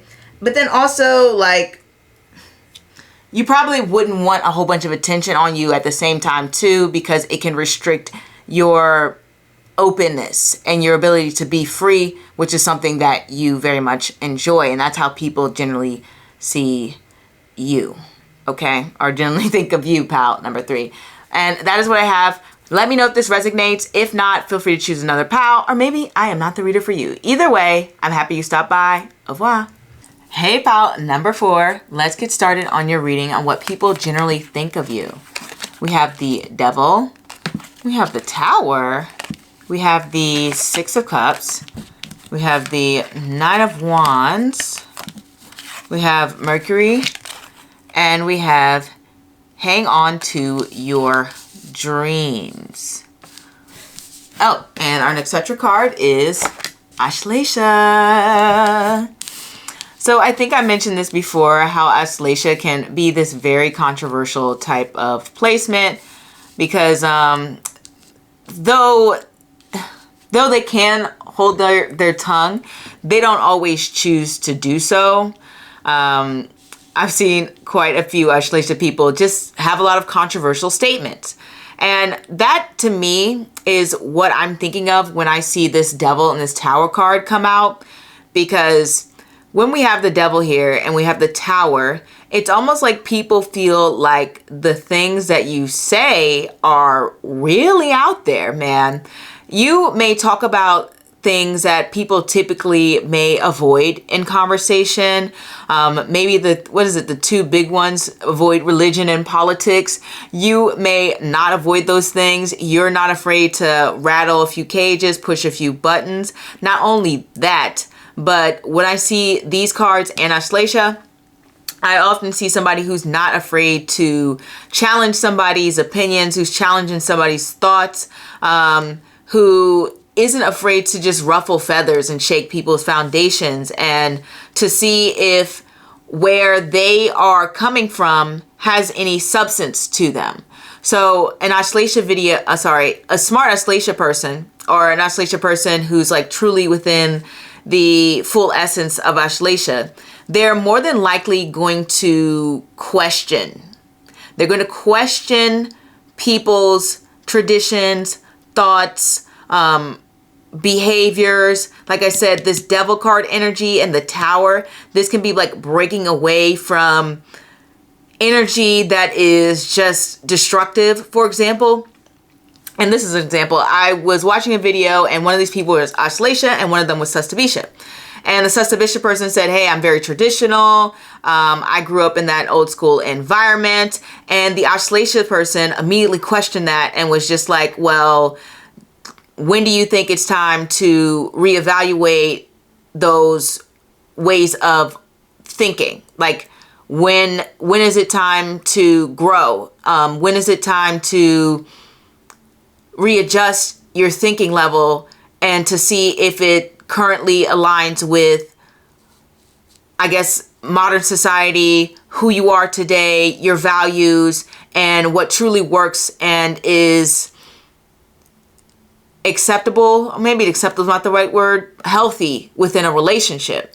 So you may be that person who can sort of push people's buttons in that way, where you're going to cause them to sort of question any sort of behaviors, any sort of things that may seem like, hey, why are you stuck in this box? Why are you stuck in this old way of thinking? How does it serve you? Do you think it's time to update your thinking? Do you think it's time to make a transformation? Do you think it's time to change? And what I love about this is we're emphasizing so much mercurial energy. And the thing that we don't talk about enough is how Mercury is one of the faster moving planets along with the moon. And from a symbolic perspective, remember how I always say, I mean, if you're new to my channel, you may not always hear me say this, but for those of you who aren't new, you know I'm always saying how the moon creates a lot of curiosity within a person. Well, the Mercury's placement is the second fastest planet on the astrological chart in terms of how it's moving. And it also indicates more curiosity in a person. When you see those very fast moving planets, it's kind of representative of a lot of curiosity, a lot of wanting to learn, a lot of wanting to grow, a lot of adaptability with that planet, okay? And so when we have two strong indicators of Mercury here, that lets me know people generally think of you as somebody who is somebody invested in learning, investing in growing, as I'm saying, somebody who's constantly reevaluating their thoughts. Even, oh my gosh, I just realized this one says analyze, right? Somebody very analytical, someone who is constantly looking at behaviors that you're like, I'm not sure about this one. Maybe I should readjust my behavior. Somebody who is thinking about, how can I take accountability? How can I be like this 9 of Wands energy? Instead of being defensive about something, you actually take a look at it and say, well, maybe I was a little bit wrong there. Or maybe I could have done things differently. Or maybe I did do something to trigger that person's behavior and I could have learned to address that person in a different way. So you're always constantly learning. You're always constantly evolving. You're always trying to update your way of thinking. You're always trying to find your own truth and what's true for you. So people really generally see you as a person who is constantly seeking the truth, who doesn't stray from, like I said, those controversial issues, those controversial topics, from saying what you have to say and being blunt about it. You're the type of person who's more than likely going to point out the elephant in the room. You're not going to be the one to shy away from that. You don't mind making a few people uncomfortable, especially if you feel like it can be beneficial and it can be helpful, because following these devil in the tower, we have this Six of Cups. And when I get this Six of Cups energy, it can mean a lot. I mean, it can mean, number one, that you have an interest in things of the past, which is not unusual for Ashleisha individuals. Not saying that you're Ashleisha, you could be, but you probably have a lot of like mercurial qualities. But one thing I see about them is they study a lot about the past. But beyond that, which, like, you may have a lot of interest in the past, and it doesn't have to be like, oh, I study history, though it can be that. It could be like, I'm studying old fashion catalogs. I have a lot of knowledge when it comes to old areas, old businesses, like, what's an old business? Something that's a traditional type of old school trade. I don't know. I'm thinking of bricklaying for something. I don't know. But I have a lot of traditional knowledge when it comes to this area of life. I know a lot about, I guess alcohol could be like, alcohol could be a traditional business. I know a lot about wine. Okay. It's like, I know a lot about like older things, like certain things. Okay. I'm just throwing that out there. But the curiosity is there. The wanting to understand more is there. And having a strong interest in, like I said, the past. But what was I saying about this? Right. What I normally get about this, besides beyond the connecting to the past and taking a walk down memory lane and, childhood, I don't know, dreams and things along the lines of that and innocence. What I can get from this is about support and being kind and wanting to take care of others. So even if you come out with this hard energy, which people may see, they may be like, oh, this person's a tough guy, tough girl, like they have this hard shell, which is very much Ashleisha. Inside, they're like, oh, wait, actually, this person's really sweet. Their intentions are pretty good. And they are trying to ensure that the people around them and the people that they care about, or even just general humanity, is being taken care of, that you're looking out for other people, that you're making sure others are doing well, and that you are somebody who actually has a lot of empathy and cares for other people. If there's one thing that I see about either the mercurial placements, when they're in their kind of like highest form, their form where they're like actually actively working on developing themselves, they have a huge pool of empathy for other people. And I think it's because they spend a lot of time talking and understanding other people's experiences and their perspectives. Which leads me to this Nine of Wands reverse. People feel like you're somebody who is open to being understanding of what other people have been through.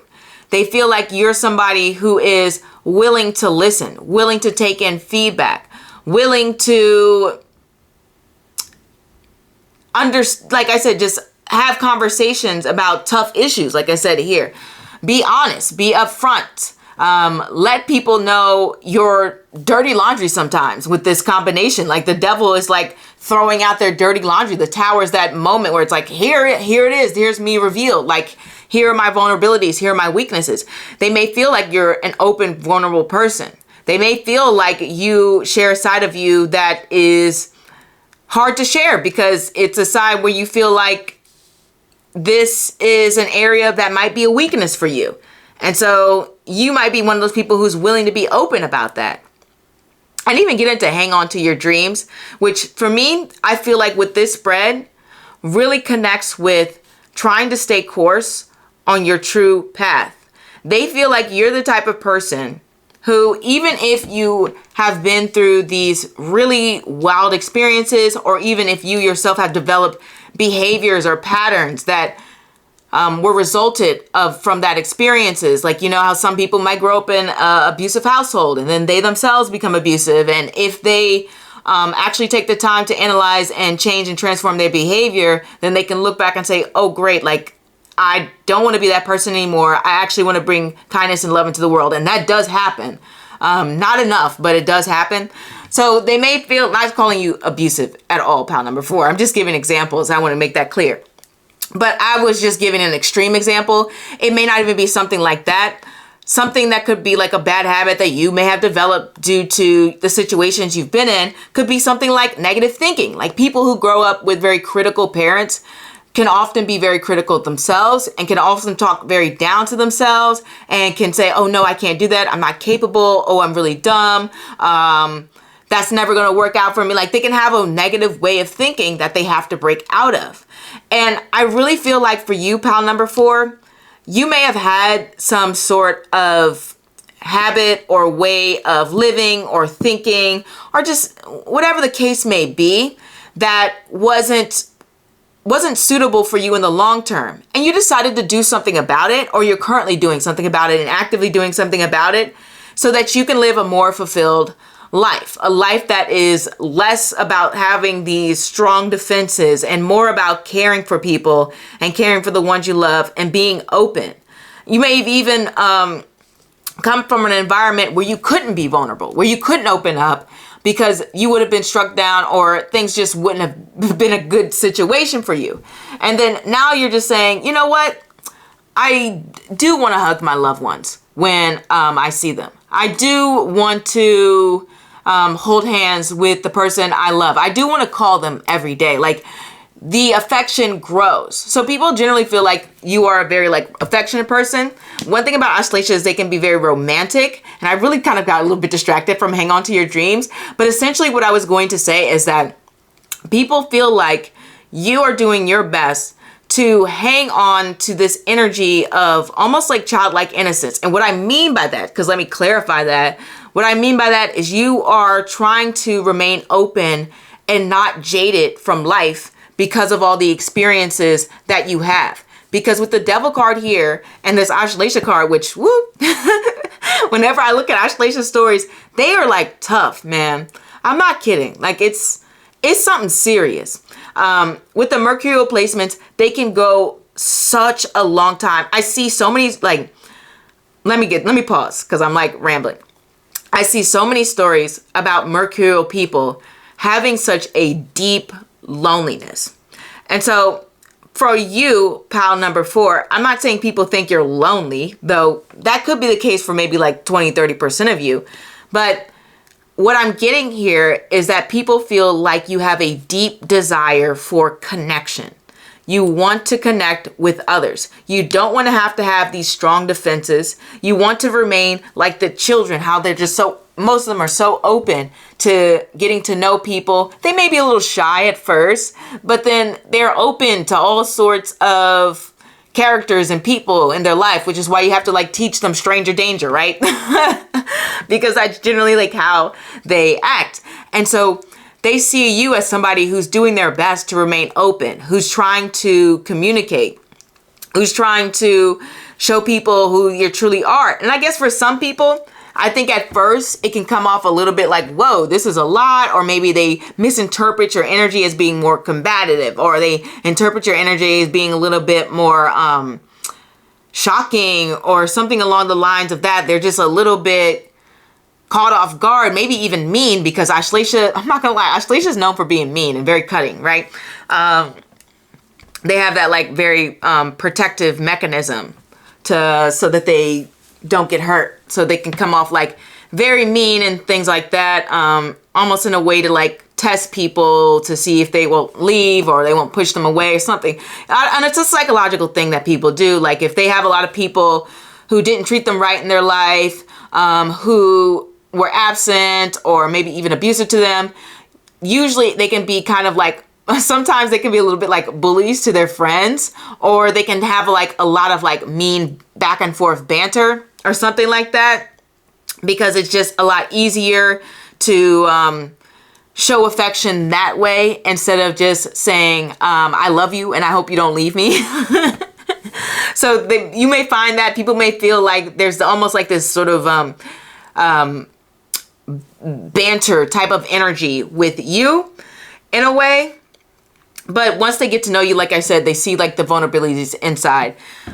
Another thing we have here is the Devil card rules Capricorn, the Tower rules Mars. When those two come together, it usually represents somebody who is highly focused and highly ambitious. Mars is exalted in Capricorn, so it can represent somebody being very accomplished, very focused, not just a hard worker, but a smart worker, especially with Mercury there. Mercury can often bring about a lot of focus in terms of being like a little bit of a workaholic. I do want to say that. So you may have people who feel like you work a lot in general. Like people just feel like you're always busy with something. They don't get this feeling that you are even tired. They're like, I don't think you're a person who gets tired. I don't think you're a person who actually sleeps. Like that's the energy that they are getting from you. And then one thing that we do see with these cards is the ability to transform, the ability to change. And not only that, but the ability to tap into your sexual energy. I didn't mention this at first because it's kind of a wild thing to open up with, but with the Devil, the Tower, and Auslasia, well, three of these things connect to sort of like having very strong sexual energy. So generally people may get that from you. They may get a flirtatious vibe from you. They may just feel, like I said before, how you can come across very seductive. You may have that like strong magnetic sexual energy that pulls people in. Something along the lines of that, especially with Auslasia. I see that a lot. Just think of how they can just, it's represented kind of by that snake that'll just coil itself around someone really tight. And pull them in. Then we have like, trying to look at the card here to see what they have written on the healing, secrets, show of strength, curses. Yeah, I mean, it does deal with these things, but I don't think people are necessarily finding you to be part of like that secretive nature. If anything, they feel like you're a little bit more open.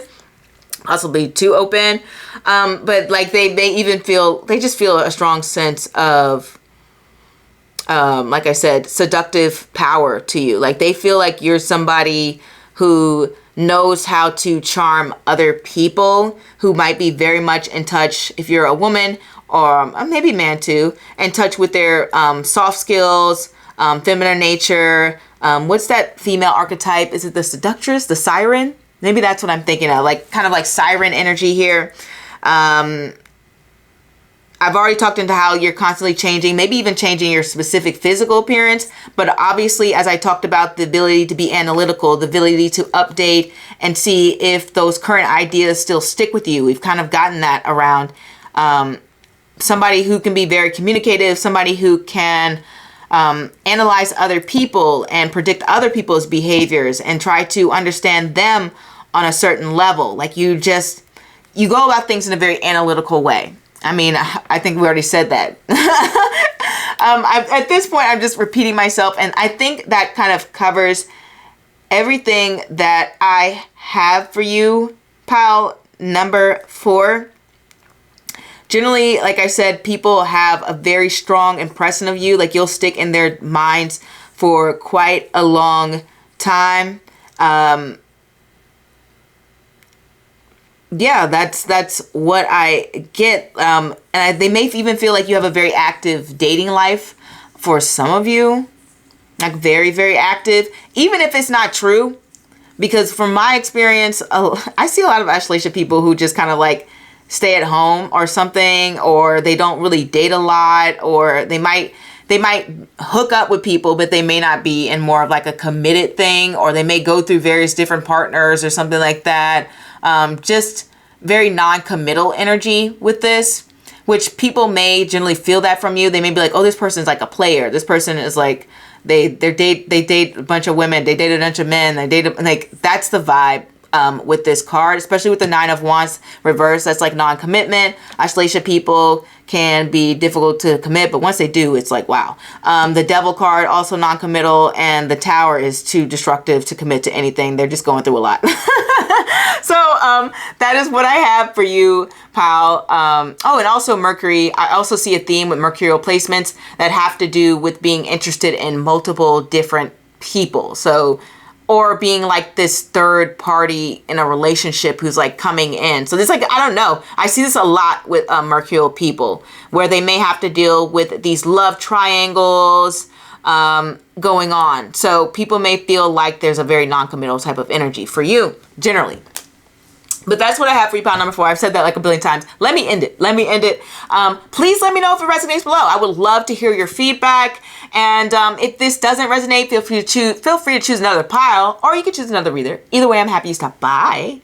And I will see you next time. Don't forget to like, comment, and subscribe. As I mentioned, au revoir. Hey, pile number 5. Let's get started on your reading and what people generally think of you. We have Temperance. We have the Page of Wands. We have the 8 of Swords. We have the Empress. We have the Hierophant. We have Mars. And we have Thank You for Being Awesome. And for the Nexetra card, we have Sharavana.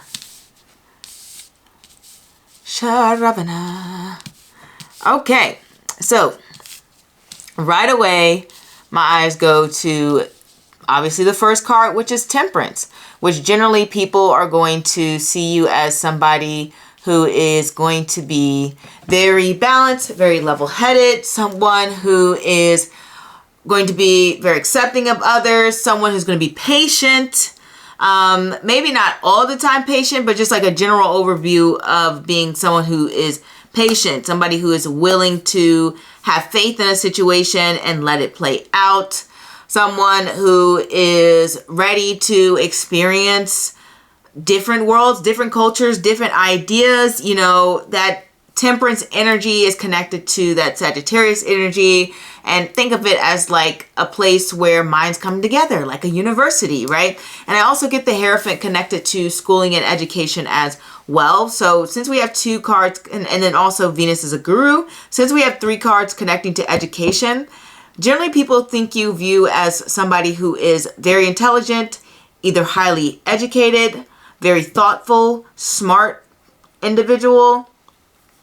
They feel like you have a strong sense of self, somebody who can be an individual and think critically, someone who doesn't necessarily go with the flow of how people may expect you to think or how they may expect you to respond. These are very non-reactive type of cards, minus the Page of Wands and Mars. Mars, I think, is going to be there to indicate how you can be very passionate in your energy and in your delivery and how you come across. Also, it's just kind of representing to me how energetic you are. When I get this Hierophant energy, it's almost like you're somebody who is like this enthusiastic teacher. And what I mean by that is, like, when you have an area that you're interested in, you're somebody who like really enthusiastically talks about it to other people, and you can kind of get others excited about how you want to go about things, and or whatever you're interested in. For example, like if you have a film you're interested in, you're probably going to talk a lot about it, and you're going to get other people excited about it. And they're like, oh my gosh, maybe I should go see this film. This film, like, it seemed like really, really interesting. So you have a way of communicating that makes people feel like, oh, I want to go and be involved in that. I want to do this thing. I want to do that thing. Like, you get people jumping, you get people excited.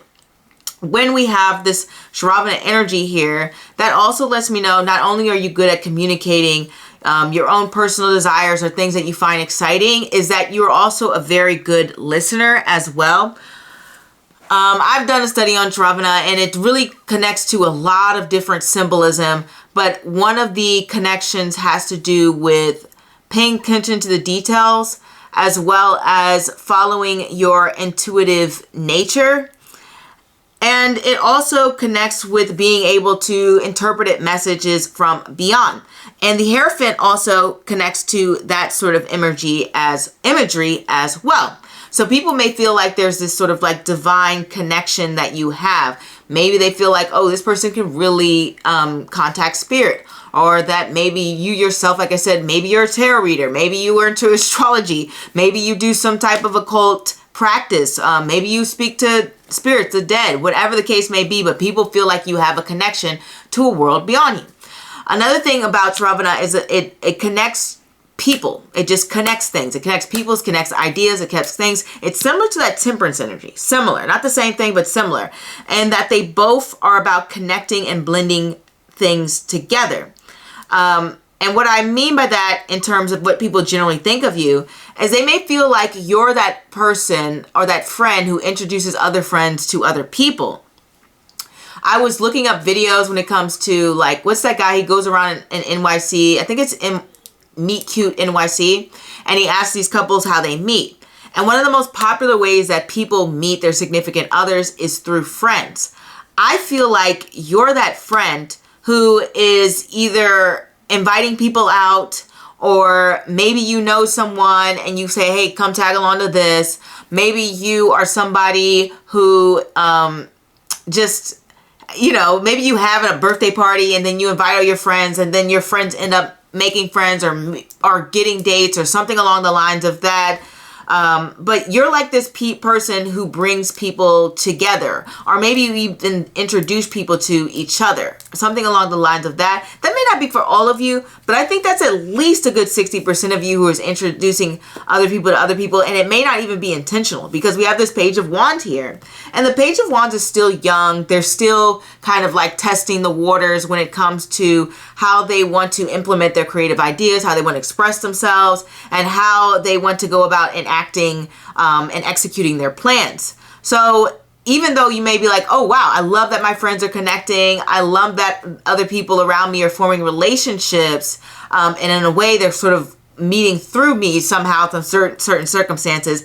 It's kind of like, well, I didn't expect for this to happen, but who knows? Maybe this is just like my calling in life, what I'm supposed to do. With all that being said, there's still an element of you or part of you that's a little bit shy and a little reserved and a little bit scared of what people may think of you. When we have this Page of Wands here connected to the Eight of Swords, you may not feel fully comfortable expressing your ideas all the time, and people can generally see that in you. They feel like you have this creative spark that you're not fully throwing out there and engaging with everyone in the world and let everyone know.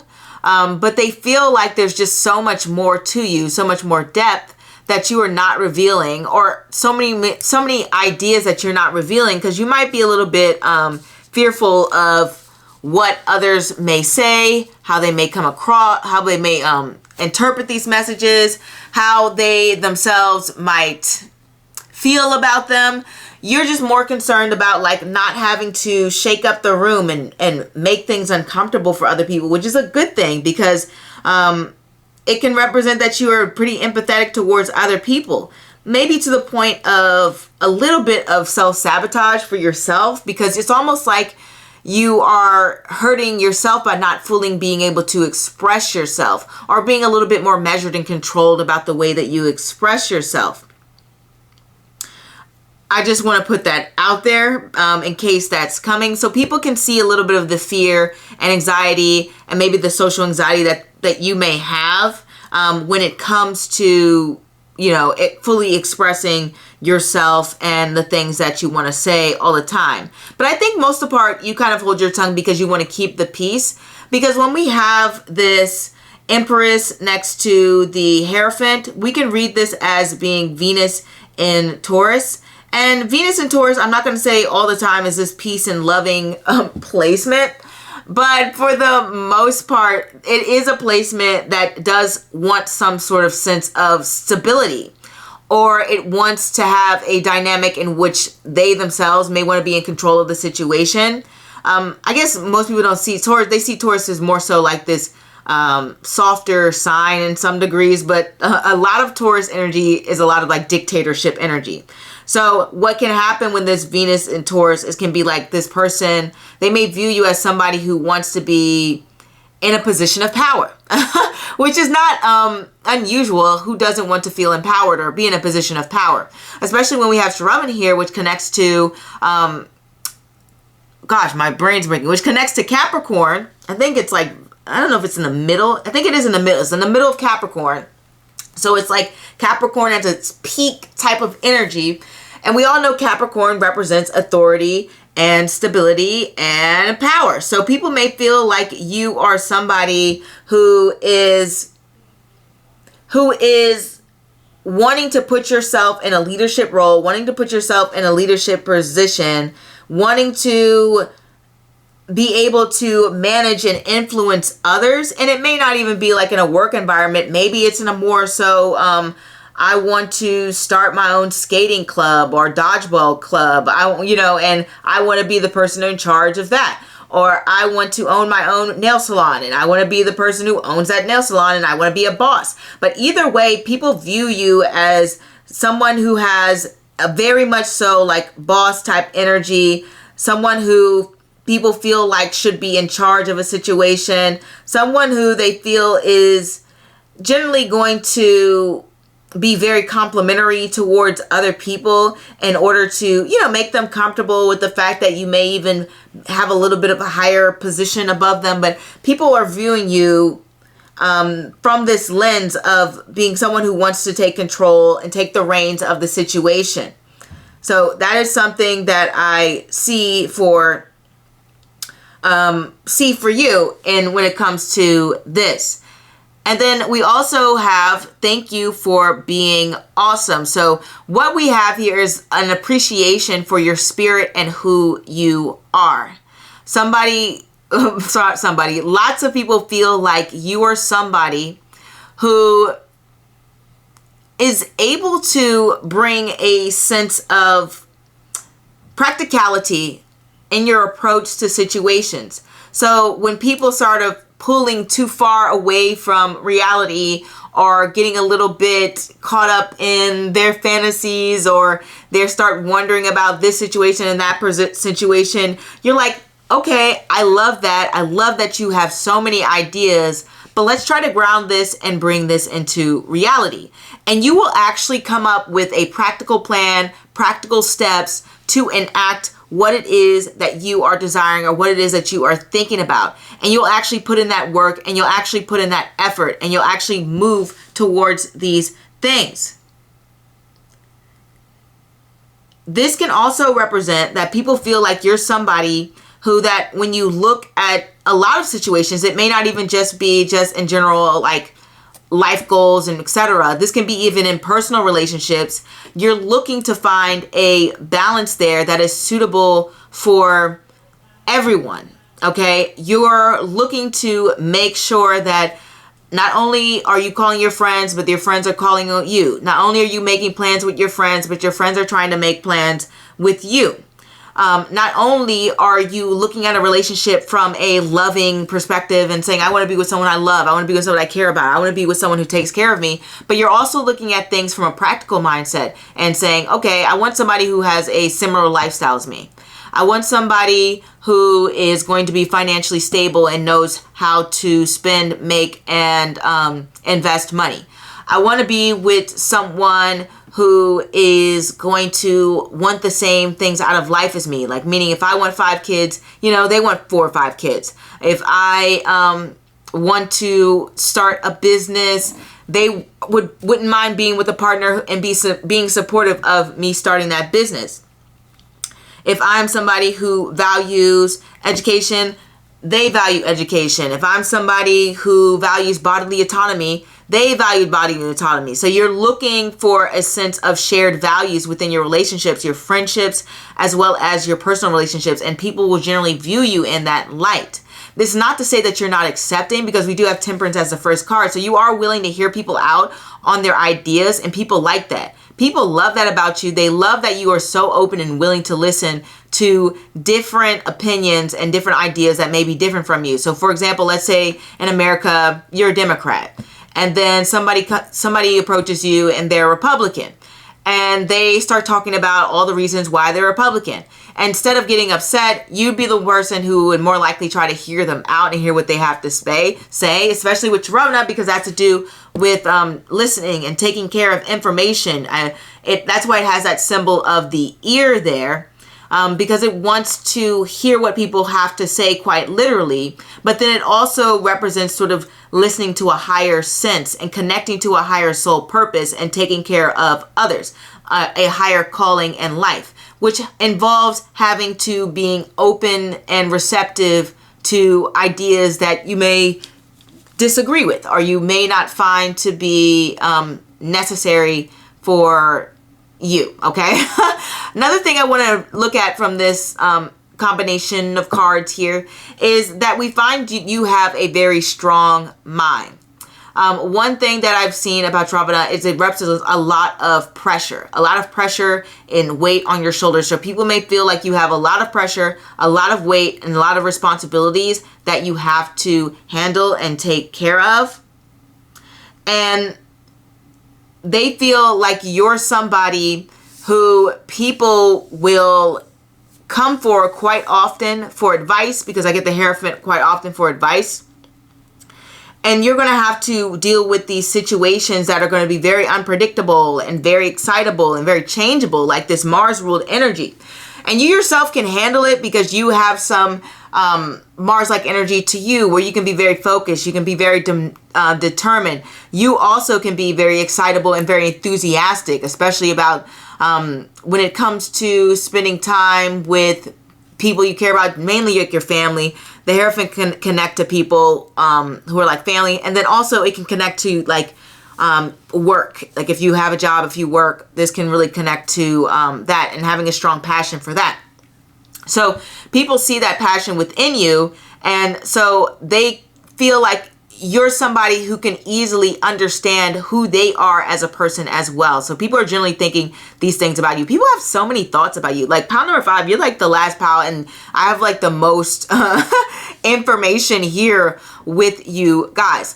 The thing that I love about this Mars placement here in the middle going on is that Mars can represent people who can come across as very like approachable, which is interesting because you don't really think about that when you think about Mars. You think about this warrior energy. But when I see Mars ruled people, a lot of people will say that this person feels like very much like, oh, this is a regular person. Like this person is truly themselves. They're very, I don't know if down to earth is the right word, but they come across as like an everyday normal person. And they generally have like, people will describe them as having friendly faces or kind eyes, or just, like I said, looking very approachable. So something about your appearance or who you are as a person comes across as very relatable and very approachable, which is why you're probably going to get a lot of people who are coming to you for answers, who are coming to you for guidance, who are seeking some sort of understanding about their personal situations that they have going on in their life. And one thing I've seen about Ravana close enough to the ear is it also can deal with gossip as well. 100%. There may be a lot of gossip and controversy surrounding this person. So maybe there is some gossip out there about you. We're not going to get into that because that's not what this is really about here. But I will say people kind of know about you and hear about you before you even walk into the room.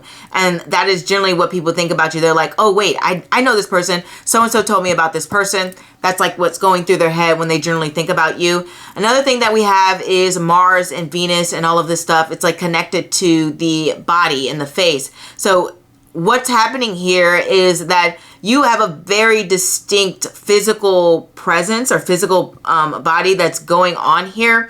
It's just very notable. Obviously, like I said, I get temperance. I've said this a billion times. I get temperance to represent really well balanced. So people may feel like you have a very balanced figure, or you are somebody who has balanced features, or you're someone who has a very pretty face. Usually Mars rule people are, like I said, they're known for their body, but at the same time, they can also, what's the word I'm looking for? They can also have a very, I don't know how to explain it.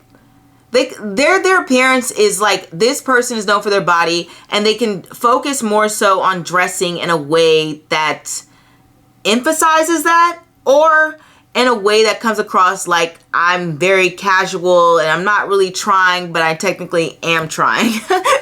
I just don't know how to explain that, you know what I mean? But They do think about their clothing. Like I said, Mars is a very analytical placement, very like strategic placement, but they come across like they're not thinking about it. So think about streetwear, street style, etc. Okay, so they may feel like your everyday street style is very pleasant. People may like how you dress, is what I'm saying.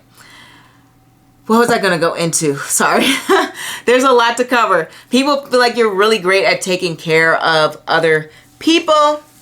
In that regards, they may feel like you're somebody who has a very like close-knit family. That's like the impression that they're getting from you when they're generally thinking about you. They honestly think that you are a very, very creative individual. They feel like you are somebody who is very loyal and very dependable, and they don't have to expect a lot of different like erratic changes from you. Not to say that you can't transform, because Mars is the planet of transformation. That, and you have like Saturn and Pluto. But guess what? Mars rules what? The 8th house of all those transformations. That's Mars ruled energy that we're looking at here. So people know that you are somebody who is capable of transforming.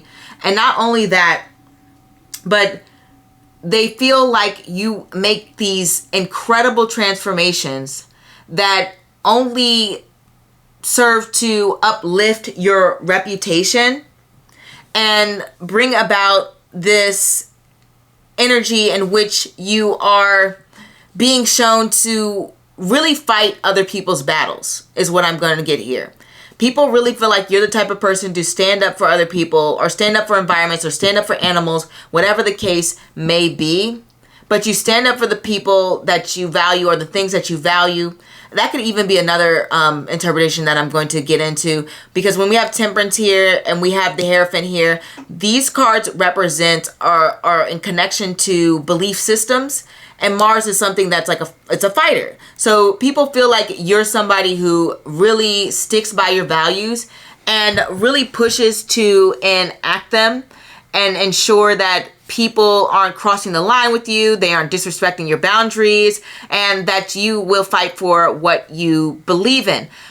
Somebody who has a Shravana placement would be Rosa Parks, so obviously that's quite literal with that placement, how she stood her ground with what she believed in, which has to do with equality for all, especially for, you know, us, like the Black community here. And I think that's amazing. They have, like I said, very strong minds, very strong, resilient characters if they want to, or they can be total messes. But the best ones are extremely disciplined. I mean, like, it's hard to break them out of their routine. They're like, this is who I am. This is what I do. I'm not changing it. I don't get that for you, because like I said, you have Mars here to let me know that you are capable of transformation, and you're not in that sort of super stuck Shravana energy. You're more so connecting to the generosity and the helping others and the providing advice and having the spiritual connection to beyond, and working on having a positive reputation and people, and holding your tongue with people and being patient with others. And you are so patient with others, because sometimes I could tell you want to pop off, but you're like, let me hold my tongue with this. And people can see that. Generally people are like, oh my God, I know this person wants to scream right now, but they know that you are somebody who's not going to do that. You're going to try to keep things pleasant. You're going to be the peacemaker in the room. You're going to be somebody who people feel like, okay, I don't have to count on this person to be a complete and total disruptor, but at the same time, I cannot step on their toes, and I don't think they're the type of person I want to cross. That's what they're thinking of you. So that's that. I'm trying to think of anything else. People may feel like you may even be, this may be for a small percentage of you, or maybe it's for like 50%, but they may feel like you're a little bit more of an impulse spender, because we have this Mars and Taurus energy, and Mars and Taurus energy doesn't like to hold on to money at all. They rather just focus on enjoyments and pleasures and having a good time. That's what that energy is about. Maybe if it was like Mars and Scorpio, that would be like more analytical look at finances going on there. But the opposite sign, which is Taurus is opposite to Scorpio. In Taurus, Mars is not that excited to be there. And so it's like, let me just spend my money. Let me just go for broke, right?